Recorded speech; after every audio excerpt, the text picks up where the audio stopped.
Se dalla Regione Veneto arrivano dati confortanti sulle liste d'attesa, l'esperienza vissuta dai cittadini è tutt'altro che positiva.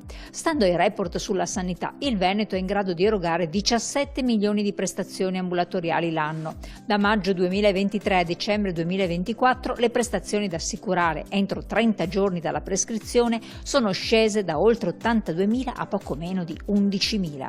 Eppure i problemi restano, come rimarcato da SPCGL Veneto.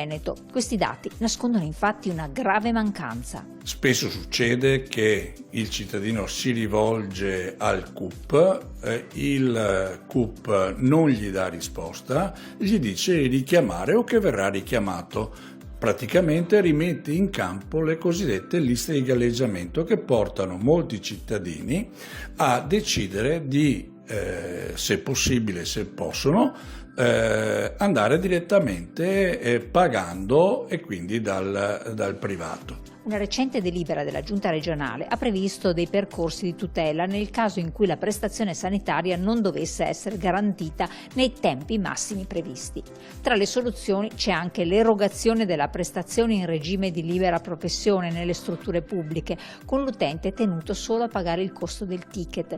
Affinché questo avvenga, SPCGL Veneto e altre realtà sindacali sono pronte a combattere al fianco dei cittadini. Noi, assieme ad altre associazioni e organizzazioni, ma in questo momento particolare anche insieme a CISL e UIL, abbiamo deciso di rilanciare questa iniziativa. Presso le nostre sedi ci saranno i nostri collaboratori che hanno tutta la possibilità di avviare la procedura per ottenere che i cittadini abbiano quanto previsto, quanto richiesto dal medico di medicina generale o dallo specialista nei tempi previsti dalla norma. Per essere visitato in libera professione all'ospedale, l'utente dovrà compilare un documento in cui descrive la propria esperienza con il CUP e chiede all'USL l'attivazione del percorso di tutela, allegando anche la prescrizione del medico curante. Sostanzialmente è una richiesta tramite raccomandata o tramite PEC, per cui il cittadino dichiara di avere questa impegnativa, dichiara di essere stato al CUP e di non aver avuto risposta nei tempi indicati